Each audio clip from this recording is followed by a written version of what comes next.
여러분, 세계에서 가장 힘이 센 사람 누구일까요? 세계에서 가장 힘이 센 사람을 뽑는 그러한 경기가 있어요. 스트롱맨 챌린지라는 그런 경기가 있습니다. 이 사람이 챔피언인데 라투아니아 사람입니다. 라투아니아가 어디 있는지 잘 모르시죠? 폴란드 위에 있습니다. 이 사람의 키는 191cm고요. 몸무게는 180kg입니다. 이 사람이 가장 그 대회에서 많은 우승을 했다고 합니다. 근데 이 사람이 이 스트롱맨 대회에서 어떠한 대회를 하냐면 이렇게 합니다. 무거운 바위를 이렇게 들고 통나무로 옮깁니다. 그리고 자동차나 트럭을 끕니다. 그리고 거대한 타이어를 굴려서 가기도 합니다. 그 모습을 보면 인간의 힘이 어디까지 가능한지 정말 놀라움을 금하지 못합니다. 그렇다면 이렇게 세계에서 가장 힘이 센 사람인데 사상교회에서 힘이 센 사람은 누굴까요? 가장 덩치만 봐서 제가 가장 힘이 셀 것 같죠. 저는 구영일 장로님이 아닐까 생각합니다. 전성기 때 씨름 대회에 나가서 씨름 선수였다는 얘기를 들었습니다. 제가 이전에 홍천에서 씨름 대회에 출전한 적이 있습니다. 저는 그때 이제 한참 운동할 때고 헬스도 열심히 할 때고 젊어서 대회 나가서 그래도 1승은 하겠지라고 생각했습니다. 그런데 나갔는데 처참한 패배를 맛보았습니다. 한 번도 이기지 못했습니다. 그리고 저랑 비슷한 그러한 덩치의 사람에게 뒤집기를 당했습니다. 정말 보니까 세상에는 정말 힘센 사람들이 참 많더라고요. 제가 우물한 개구리라는 생각들을 했습니다. 오늘 말씀에 보면 정말 이 모든 시대에 또한 모든 나라 중에서 가장 힘이 센 사람이 나오지요. 바로 삼손입니다. 이 삼손은 사자를 맨손으로 찢었습니다. 그리고 나귀 특별을 사용해서 1000명이나 되는 블레셋 사람을 죽입니다. 그리고 성문을 통째로 들어 올렸습니다. 하지만 오늘 우리는 삼손을 통해서 놀라운 사실 하나를 발견하게 됩니다. 힘이 있다고 성공하는 것이 아니지요. 능력이 있다고 승리하는 것도 아닙니다. 삼손은 누구보다 많은 능력을 받았고 많은 힘이 있었습니다. 하지만 그의 삶은 실패한 삶이었습니다. 혹시 우리에게 하나님께서 많은 능력을 주시고 많은 것들을 주셨다면 우리 자신을 늘 우리는 점검해야 됩니다. 그것들이 도리어 우리에게 복이 될 수도 있지만 저주가 될 수도 있다는 것이죠. 늘 점검하면서 하나님께서 우리에게 주신 것들을 잘 사용해 나갈 때 그것이 하나님 영광을 위해서 유익이 되고 하나님께서 기뻐하신다는 일이라는 것이죠.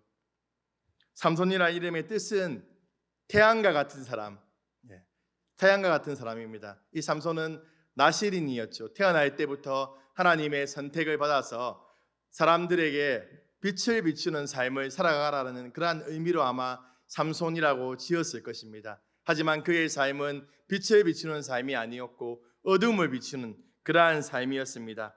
삼손은 하나님께서 주신 은혜와 능력을 자신의 욕망을 위해서 사용했습니다. 자신의 생각대로, 자신의 기분대로, 자신의 그러한 마음대로 하나님께서 주신 것들을 사용해 갔다는 것입니다. 삼손은 출생부터 다른 사람들과 남달랐지요. 그는 평범하게 태어난 사람이 아닙니다. 오늘 본문에서 삼손의 출생 배경을 설명하고 있습니다. 마노아라는 사람의 아내가 출산하지 못했는데 하나님께서 그에게 나타나서 출산할 것에 대한 말씀을 하시죠. 그런데 이렇게 출산하지 못했다라고 이러한 사건은 단지 한 가정에 아이가 태어나지 못했다라는 것을 보여주기 위함이 아니지요. 이스라엘 백성들의 그러한 영적인 상태를 보여주고 있다는 것입니다. 이스라엘 백성들이 하나님의 백성으로 선택받았음에도 불구하고 어떠한 열매도 맺지 못했다는 것이죠. 이 사사기 시대의 결론이 무엇입니까? 사사기 시대에 어떠한 삶을 살았습니까? 그때에는 왕이 없으므로 각각 자기의 소견에 옳은 대로 행하였다라고 말하지 않습니까? 자기의 소견에 옳은 대로 행하는 그 시대에는 열매가 없었다는 것이죠. 어떤 영적인 출산을 하지 못하는 그 모습을 이 마노아의 가정을 통해서 보여주고 있는 것입니다. 하지만 그때 정말 진정한 왕이 계셨지요. 하나님께서 계셨지만 이스라엘 백성들은 하나님을 왕으로 모시지 않았습니다. 자신의 생각대로 살았던 것이죠. 자기네 소견에 옳은 대로 살아갔던 것입니다. 하나님의 말씀보다 자신의 판단이 더 중요했고 하나님의 뜻보다 자신의 욕망을 위해서 살아갔다는 것입니다. 하나님께서는 이스라엘 백성들을 극상품 포도나무로 심으셨는데 그들은 어떤 열매도 맺지 못하는 들 포도 열매를 맺었다는 것입니다. 그런데 이 말씀은 단지 사사 시대의 그러한 이야기가 아니죠. 오늘날 살아가는 우리에게도 적용이 된다는 것입니다. 하나님께서 우리를 하나님의 자녀로 삼아 주셨는데 우리가 살아가면서 우리의 삶에서 어떠한 열매를 맺고 있습니까? 성령의 열매를 맺어가고 있습니까? 우리의 삶을 통해서 하나님의 성품들이 드러나고 있습니까? 아니면 우리의 모습이 세상 사람들과는 별반 다르지 않는 그러한 포도를 맺고 있지는 않습니까? 예수님의 생명이 우리 안에 심겨졌음에도 불구하고 아무 열매도 맺지 못한다면 참 안타까운 일이죠. 하나님께서는 우리를 통해서 믿음의 열매, 성령의 열매, 전도의 열매를 맺기를 원하신다는 것입니다. 바라기는 우리가 들포도를 맺는 인생이 아니라 하나님께서 극산품 포도나무를 심었었으니까 우리가 최고의 그러한 열매를 하나님께 안겨드리는 그러한 삶을 살아가시는 성도님들 되길 주님의 이름으로 축복합니다. 오늘날 여호와의 사자가 마노아의 아내에게 찾아왔습니다. 그리고 그에게 아이를 낳을 것이라는 얘기를 하고 있습니다. 이 수태고지는 성경에서 많이 나오지요. 아브라함과 사라, 한나, 그리고 세례 요한의 어머니 엘리사벳, 그리고 예수님의 어머니 마리아에게 나타나죠. 이것은 단순히 한 아이를 낳을 것이라는 것이 아니라 이 수태고지를 통해서 하나님의 구원 역사를 이루어갈 한 사람이 탄생할 것에 대한 그러한 말씀들을 하시는 것입니다. 하나님께서 그 태어날 아이를 주관하셔서 하나님의 일들을 이루어 가시고 또한 그러한 무너져가는 이스라엘 공동체를 다시 세울 것이라는 그러한 하나님이 그런 일이 있을 때 수태고지를 통해서 하나님의 일들을 이루어 가신다는 것입니다. 마찬가지로 참손의 출생도 특별한 계획 가운데 있었습니다. 영적으로 메마르고 열매를 맺지 못하는 그러한 이스라엘 백성들 가운데 하나님께서 한 사람을 선택해서 세우신다는 것입니다. 그 사람을 통해서 이스라엘 백성들을 구원하고 다시금 하나님께로 돌아올 수 있도록 이끌어 가실 것이라고 말씀하고 있는 것이죠. 여호와의 사자는 마노아의 아내에게 태어날 아이가 지켜야 될 명령에 대해서 말하고 있습니다. 오늘 본문 7절 말씀을 우리 함께 읽도록 하겠습니다. 시작. 그가 내게 이르기를 보라 내가 임신하여 아들을 낳으리니 이제 포도주와 독주를 마시지 말며 어떤 부정한 것도 먹지 말라. 이 아이는 태에서부터 그가 죽는 날까지 하나님께 바쳐진 나시린이 되리라 하더이다 하니라. 아멘. 나시린은 특별한 소원을 통해서 하나님께 바쳐진 사람이지요. 그래서 그가 일정한 기간이나 평생 동안 그렇게 하나님께 쓰임 받는 그러한 사람이었습니다. 하지만 오늘 본문에 나오는 삼손은 자기가 소원한 것이 아니라 태어날 때부터 하나님의 특별하신 선택을 받았다는 것이죠. 그렇기 때문에 마노아의 아내도 임신하는 순간부터 포도주와 독주를 멀리하고 부정한 것을 먹지 말아야 했습니다. 하나님의 거룩한 사명을 받은 아이를 품고 있었기 때문입니다. 나시린으로 구별된 기간 동안에는 반드시 지켜야 할 세 가지 규율이 있었습니다. 민수기 6장 말씀에 보면 나시린의 규례가 나오고 있습니다. 첫 번째가 포도나무에서 나는 것은 아무것도 먹지 말라는 것입니다. 포도주나 또한 생포도나 건포도나 포도나 씨나 아무것도 먹지 말라는 것이지요. 세속적인 즐거움과 육체적인 쾌락보다 하나님 안에서 만족함을 누리라는 그러한 의미입니다. 두 번째는 머리카락을 자르지 말아야 했습니다. 이것은 길게 자란 머리카락은 자신이 하나님께 특별히 구별된 사람이라는 것을 보여주는 것이죠. 하나님께 속해 있다는 것을 보여주는 것이었습니다. 세 번째가 시체를 가까이 하지 말아야 했습니다.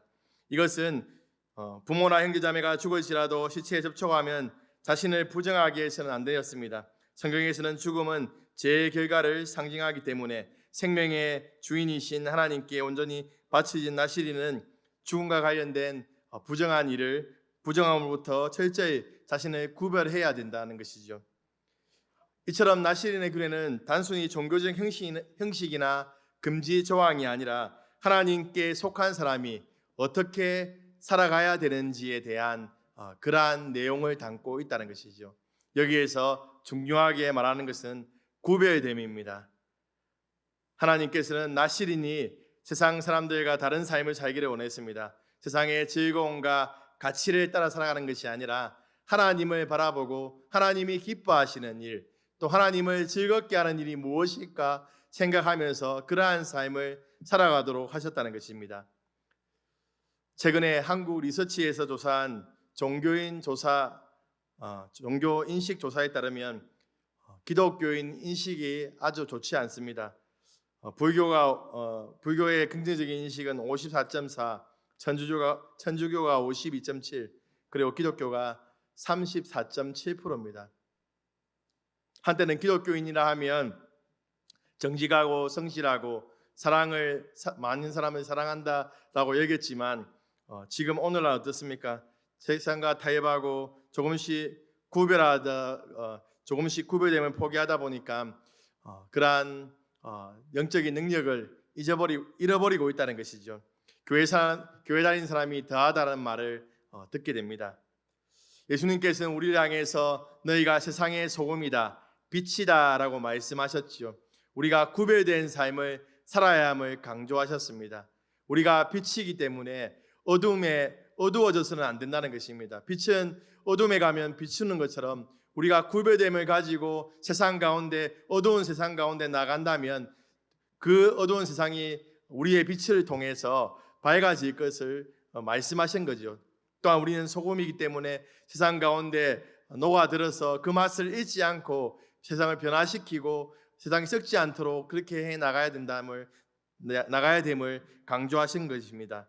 이 말씀은 세상과 담을 쌓으란 말이 아니지요. 세상 속에 살면서 하나님께 속한 사람답게 살아가라는 그런 말씀입니다.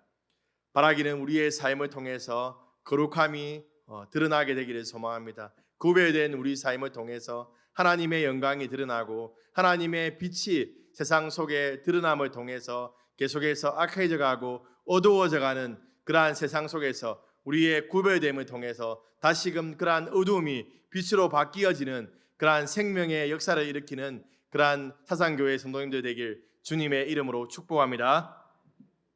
삼손은 태어날 때부터 나시린으로 구별되었습니다. 이스라엘 구원할 사명자로 부름받았습니다. 그러나 그는 하나님의 사명보다 자신의 욕망을 따랐다는 것이죠. 그래서 삼손에 실패하게 됩니다. 어떠한 실패를 하게 됩니까? 삼손은 하나님의 말씀을 거스르고 블레셋 여인과 결혼하게 됩니다. 자신의 그러한 욕망과 눈에 보기 좋은 것을 따랐다는 것입니다.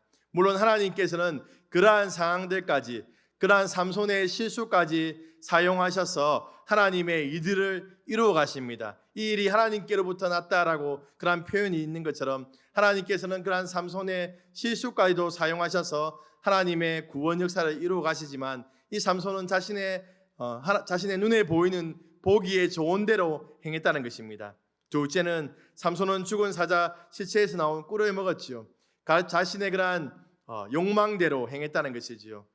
시체를 멀리하라는 그러한 나시린의 규례를 어겼다는 것입니다. 세 번째로 그는 그의 머리에 삭도를 대었습니다.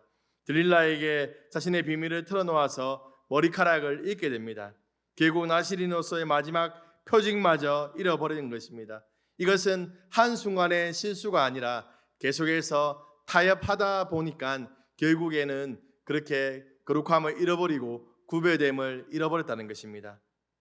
삼손의 문제는 단순히 몇 가지 규례를 어긴 데 있지 않습니다. 포도주를 마시느냐, 시체를 가까이 하지 않느냐, 또한 머리카락의 길이가 자체가 능력의 근원이 아니라는 것이죠. 문제의 본질은 구별된 사람으로서 마땅히 가져야 할 경외심과 절제를 잃어버린 데 있다는 것입니다. 삼손은 자신의 욕망을 따라 살았습니다. 이방 여인을 보고 눈에 좋다는 이유로, 또한 죽은 사자의 꿀을 먹고자 하는 욕구를 절제하지 못했고, 들릴라에 향한 감정 앞에서 경계선을 무너뜨렸습니다. 결국 그는 금지된 것뿐만 아니라 욕망을 절제하지 못하는 것이 더 문제였죠. 신앙은 단순히 죄를 짓지 않는 수준에 머무르는 것이 아니라 하나님을 사랑하기 때문에 누릴 수 있는 그러한 것도 절제할 수 있어야 된다는 것입니다. 사도 바울이 말한 것처럼 모든 것이 가하나 모든 것이 유익한 것이 아니라는 그 말씀처럼 신앙의 성숙은 자유를 누리는 것이 아니라, 자유를 얼마나 누리느냐가 아니라 하나님을 위해 얼마나 기꺼이 절제할 수 있느냐라는 것입니다. 삼손의 최후는 비참했습니다. 나실인으로서의 그러한 구별됨을 잃어버리자 하나님의 영이 떠난 것도 알지 못했습니다. 힘을 떠치를 했지만 힘을 떠치지 못했지요. 그리고 그의 눈은 뽑힌 채 그러한 블레셋 사람에게 끌려가서 다곤의 신당에서 그러한 맷돌을 돌리는 그러한 비참한 처지에 처하게 되었습니다. 이 모습은 어쩌면 한국 교회의 모습일 수도 있습니다. 한국 교회가 거룩함을 잃어버리고 구별됨을 잃어버림으로 인해서 세상 속에서 얼마나 지탄의 그러한 목소리를 듣고 있습니까? 다시금 우리는 그러한 구별됨과 거룩함을 회복해 나가야 된다는 것입니다. 나실이는 죄를 짓고 있어서 포도주를 끊은 것이 아니라 포도주 자체가 악하기 때문에 금한 것도 아닙니다. 이스라엘 백성들은 포도주를 자유롭게 마셨고 저희기 때 하나님께 제물로 드리기도 했습니다. 따라서 문제는 포도주가 아니라 하나님께 특별히 구별된 삶을 살아야 한다는 나실인의 헌신에 있었습니다. 이 원리는 오늘날 동일하게 우리에게도 적용됩니다. 성경이 명확하게 금하거나 명령하지 않는 영역, 문화생활, 또한 취미, 여가, 음식, 옷차림, 미디어 등 아디아포라에 속하는 영역들이 있습니다. 이 자체는 죄라고 할 수가 없지요. 그러나 구별된 신앙인은 죄가 아니니까 모든 것이 가능하다라고 생각해서는 안 되는 것이죠. 이것을 행했을 때 이것이 하나님과의 관계에서 막힘이 있다면, 또한 나의 신앙생활에 막힘이 있다면 우리가 할 수 있음에도 불구하고 절제하고 자제해야 된다는 것입니다. 그것은 율법주의가 아니라 하나님을 향한 사랑에서 비롯된 절제라는 것입니다. 오늘날은 마찬가지입니다. 어떤 성도들은 기도와 말씀에 집중하기 위해서 미디어 사용 시간을 줄이게 됩니다. 어떤 성도는 영적 훈련을 위해서 자신의 그러한 오락 시간들을 줄이지요. 어떤 사람들은 다른 성도들을 위해서 자신이 할 수 있음에도 불구하고 그러한 권리들을 포기한다는 것입니다. 구별됨은 단순히 죄를 짓지 않는 수준이 아닙니다. 하나님을 더 사랑하기 위해 누릴 수 있는 자유까지도 절제하는 삶이라는 것입니다. 그래서 신앙의 기준은 이것이 죄인가가 아니라 하나님께 더 가까이 가고 있는가, 또한 나의 영혼에 유익한가, 하나님께 속한 사람답게 사는 것, 그것을 더 중요하게 여긴다는 것입니다.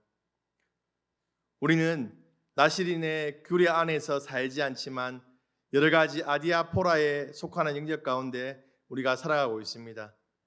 죄는 아니지만 그러한 것들을 우리가 잘 절제하지 못하면 우리의 삶을 어렵게 만들 수 있고, 또한 다른 사람을 시험에 빠지게 만들 수 있는 그러한 부분들이 많이 있다는 것이죠. 그래서 우리가 그러한 부분이 있다면 이것을 우리가 이것 가운데 자유함을 누리고 마음대로 행했을 때 다른 사람들에게 어려움이 되고, 또한 나의 영적인 생활 가운데 어려움이 된다면 기꺼이 포기할 줄 알고 절제하는 것, 그것이 하나님께서 우리에게 원하시는 오늘날을 살아가는 그러한 성도들의 삶이 아닐까, 그렇게 생각해 보게 됩니다. 그렇다면 하나님께서 삼손 이야기를 통해서 이스라엘 백성들에게 말씀하시고자 하는 그러한 메시지가 무엇일까요? 이 삼손의 이야기를 통해서 이스라엘 백성들의 모습을 보여주고 있는 것이죠. 하나님께서 이스라엘 백성들을 거룩한 나라, 제사장 나라 거룩한 백성 소유로 삼으셨습니다. 그런데 이스라엘 백성들은 하나님의 그러한 부르심 앞에 하나님의 말씀대로 살아가지 못하고 자기의 소견에 옳은 대로 자기의 욕망을 위해서 우상을 숭배하고 그렇게 살아가는 그러한 이스라엘 백성들을 향해서 삼손의 그러한 모습을 통해서 다시금 깨우쳐 주고 있다는 것입니다. 하나님께서 이 말씀을 통해서 우리에게 말씀하시는 것은 구별됨을 끝까지 지키라는 것이죠. 이 말씀은 오늘 우리에게도 동일한 경고를 주고 있습니다. 하나님께서 우리를 구원하시고 하나님을 자녀 삼으신 것은 우리가 이 땅 가운데 구별된 삶을 살아가기를 원하신다는 것입니다. 세상 가운데 있으나 세상에 속한 자가 아니라 하나님의 거룩함을 드러내며 또한 이 땅 가운데 선한 영향력들을 흘려보내서 이 땅을 변화시키는 그러한 사람으로 우리를 세우셨다는 것을 기억하시기 바랍니다. 그래서 내 생각보다 내 욕망보다 내 경험보다 하나님의 말씀을 의지하고 더 많이 하나님 앞에 기도하고 하나님의 뜻을 묻고 그렇게 살아가는 삶이 가장 복된 삶이라는 것입니다. 사사기 16장에 의미 있는 구절이 기록되어 있습니다. 그의 머리털이 밀린 후에 다시 자라기 시작하니라. 이 말씀은 단순히 머리카락이 자라는 것을 의미하는 것이 아니지요. 삼손이 고난 가운데 하나님을 다시 바라보기 시작했다는 것입니다. 그의 눈은 뽑혀서 보이지 않을지 몰라지만 영적인 눈은 열려서 다시금 하나님을 바라보았다는 것이죠. 하나님께서 우리의 삶에 고난을 허락하시는 것은 그 고난을 통해서 다시금 하나님을 바라보고 하나님을 의지하는 믿음의 사람으로 살아가기를 원하신다는 것이죠. 우리 삶에 그러한 어려움들이 있고 또한 우리 이 대한민국 가운데 기독교인들이 어려움을 당하고 있는 것, 이것은 하나님께서 다시금 우리를 향해서 각성하고 정말 하나님의 사람으로 온전히 세워져서 이 땅을 변화시키고 하나님 나라를 선포하는 자로서 살아가기를 원하시는 하나님의 그러한 인도하심이 있다는 것입니다. 그렇기 때문에 우리는 그 가운데서 더욱더 하나님을 바라보고 구별됨을 지켜나가서 이 땅 가운데 선한 영향력들을 흘려보내며 살아가야 된다는 것입니다. 말씀을 맺겠습니다. 우리는 삼손의 실패를 보며 다른 사람을 판단하기보다 먼저 우리 자신을 돌아보아야 됩니다. 우리는 하나님의 선택받은 백성인데 구별된 삶을 살아가고 있는가? 나의 삶을 통해서 많은 열매들이 맺혀지고 있는가? 세상 사람들이 나의 모습을 볼 때 정말 하나님 믿는 사람이구나라는 그러한 모습을 보고 있는지 우리 자신을 다시금 돌아보아서 우리의 삶 가운데 하나님의 거룩함들이 드러남을 통해서 이 땅 가운데 정말 하나님이 우리를 부르신 그러한 부르심을 따라서 살아가시는 그러한 사상교회 성도님들 되길 주님의 이름으로 축복합니다.